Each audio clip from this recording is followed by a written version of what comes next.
That's Matt Ford with his own big band, and Spider-Man with just a little bit of sing in evidence there, I think. But Matt Ford will be singing with the Gary Stevens House Band at the Lincoln Drill Hall on the 22nd of April. And Gary joins us in the studio this afternoon. You're very welcome. Nice to see you again. And you, Howard. So you gave us an introduction to the house band when you first set it up some months ago, and since then I guess you've been hard at work and growing things.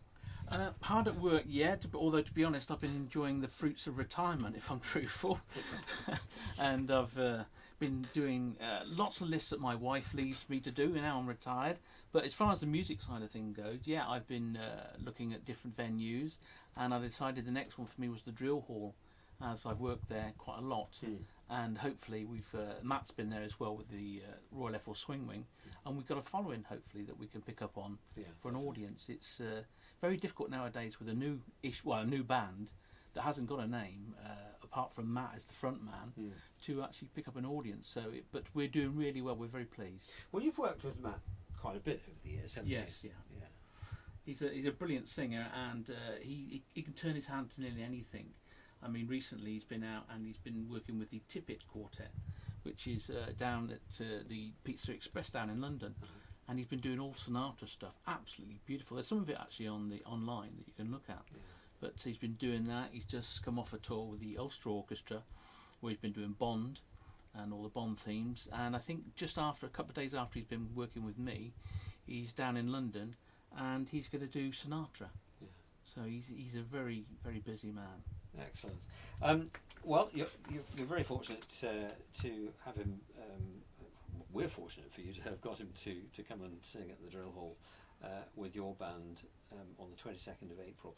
Just remind me of the kind of the concept behind the Gary Stevens House Band. You did tell us about this, but for anybody that missed that programme when you were on before, it'll be interesting to hear about it, because you're doing something slightly different, isn't it? Yeah, well, the concept is that having been a musician for all this time, that I'd like to share what I know and also and bring artists hopefully to the county. I know we have some fantastic things on in it, like the Jazz Week and everything like that, and it's getting more and more recognition.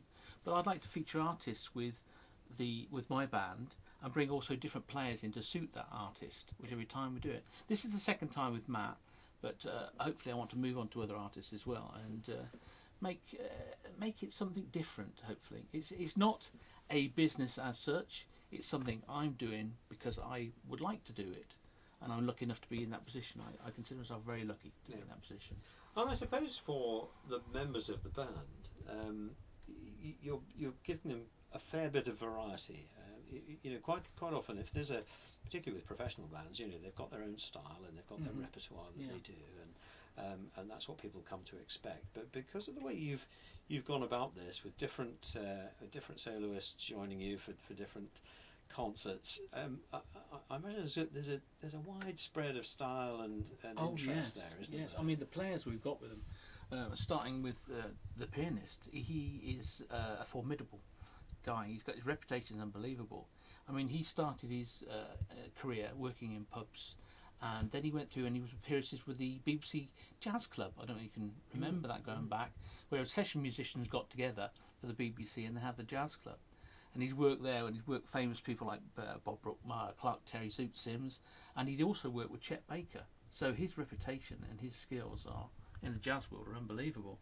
But this time also I've got a different trumpet player, and we've got a local guy called Nathan Bray. I don't know whether you come across Nathan at all. He's a fabulous trumpet player, and at present he's the lead trumpet player with Guy Barker's band, who himself is a formidable trumpet player, and he's come along. So the players and the class of the players I've got come along, and different styles and things they do, like Nathan's work with Paloma Faith, Will Young, Jimmy Somerville, Shirley Bassey. The spectrum of artists is unbelievable, and they bring all that to the stand when they come in, and we sit there and we do our rehearsal for the engagement, and then in the evening hopefully the audience appreciate all these skills coming to the fore. Do you get the feeling that for the musicians that play with your band, this is a bit of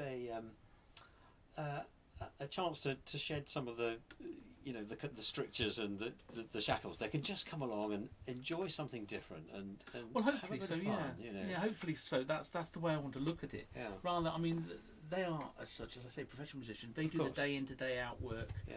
of turning up for sessions, to, maybe recording an advert, or some of them, if they're on, say, Strictly, and some of them are with bands on a regular basis, like the Pasadena Roof Orchestra, which I believe Ollie will be, my sax player is, and also it just gets them maybe a little bit away from that, because the program we've chosen is the legends and, you know, the kings of swing as such, all the big guys, and the stuff we got, and we've also got some instrumental music in there. There's a piece called Squatty Roo, which was a Johnny Hodges piece. It's fantastic, and Johnny Hodges was the alto sax player with the Duke Ellington band. Yeah. So there is some instrumental stuff coming in there, and dare I say, I'm going to feature myself in one item, which is daunting amongst all the professionals that are there. I'm looking forward to it, and I'm going to do a duet with Matt for the first time. Very nice. Which is, again, I'm looking forward to. Yeah. We're going to play a piece called That's All, which is Bobby Darin piece, and I'm really looking forward to that. Excellent. Well, I think it'll be another very interesting evening. Well, all of your concerts are different, and I think that's one of the things that the audiences will start to understand as they see more of you, isn't it? Yeah, well, hopefully. I mean, I like to try and get a rapport with the audience, myself as well as Matt. I mean, Sure. Matt will be fronting the band as such, because he's beautiful at doing it, because it appears when he's talking to the audience, he has contact with every single member of the audience, and the ladies often tell me that it looks like he's actually singing to them or talking to them individually. That's the skill, isn't which it? is a skill, one skill. And then I just like, you know, have a little bit of fun with him on the way through the concert. But yeah, I'm really looking forward to it, and it should be a great night out. Terrific. Well, Gary, I do appreciate you coming in and telling us a bit more about it. So that's the Gary Stevens House Band with Matt Ford at the Lincoln Drill Hall on Saturday, the 22nd of April. I'll remind you again during the gig guide this afternoon, and I have to use this opportunity as an excuse to play a little more of Matt Ford's music.